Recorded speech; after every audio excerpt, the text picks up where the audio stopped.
She was pure. She was honored. Until that one night. What do you do when the thing that was supposed to protect you becomes the very thing that destroys you?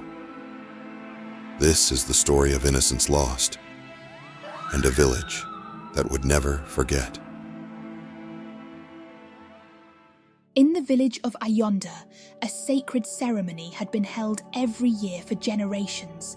This tradition celebrated the purity of the village's young women, specifically their virginity, which was seen as the ultimate symbol of honour, both for their families and for the entire community. Girls who remained virgins until marriage were revered, and their families earned great respect in the village. The ceremony was designed to publicly affirm their purity, with each girl dressed in a white gown, symbolising her innocence. On the night of the ceremony, the village gathered around the sacred square. The girls stood nervously, their white dresses glowing under the torchlight, while their families watched with pride. Elders recited prayers to the gods, asking for blessings over the village and its traditions. But this year, something unthinkable happened. As the ceremony reached its peak, a group of young men, intoxicated and aggressive, stormed into the square. These men had long despised the village's rigid traditions, especially those that held women to such strict standards. Fueled by alcohol and arrogance, they saw an opportunity to disrupt what they believed to be an outdated and oppressive ritual. Without warning, the men grabbed the girls, tearing at their white dresses. The peaceful ceremony quickly turned into a scene of chaos and horror. What began as harassment escalated rapidly into something far worse. The men, without hesitation, sexually assaulted several of the girls, ripping away the very purity the ceremony was meant to honour. The village elders, stunned and helpless, watched in disbelief as the sacred tradition was desecrated. The girls screamed for help, but no one dared to intervene. The night air was filled with cries of pain and shame as the girls were violated in front of the entire village. Their virginity, once a source of pride, was now brutally taken from them. What had been intended as a celebration of purity became the darkest night in the village's history, a night of violence, humiliation, and broken innocence. When the horror finally ended, the village was left in a state of shock.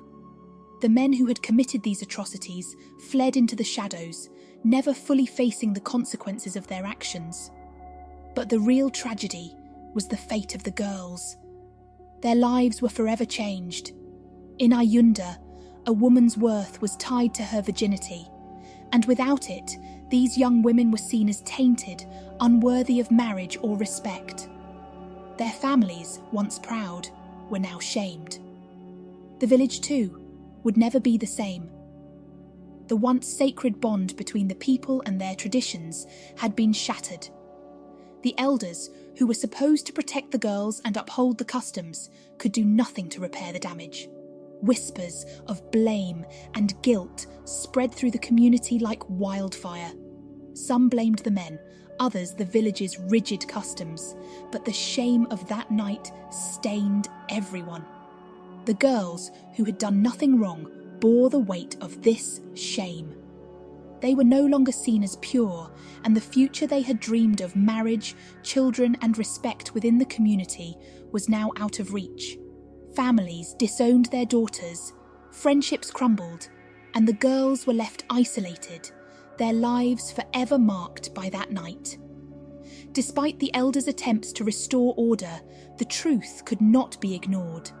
The village had lost more than just its tradition. It had lost its soul. No one in Ayunda could forget the night of shame, and no one could undo the damage that had been done.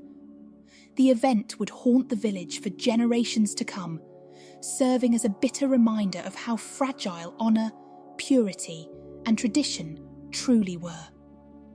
The night of shame became a cautionary tale for future generations, a story that warned of the dangers of placing too much value on something as fragile as virginity and the devastating consequences when that value is destroyed. But for the girls who lived through it, it wasn't just a story, it was the night that took away their future, their dignity, and their place in the world. Thank you for joining Jum's journey and experiencing the power of acceptance and resilience with us. If you found her story inspiring, please like, subscribe, and share your thoughts in the comments below. Stay tuned for more captivating tales ahead. Until next time, farewell.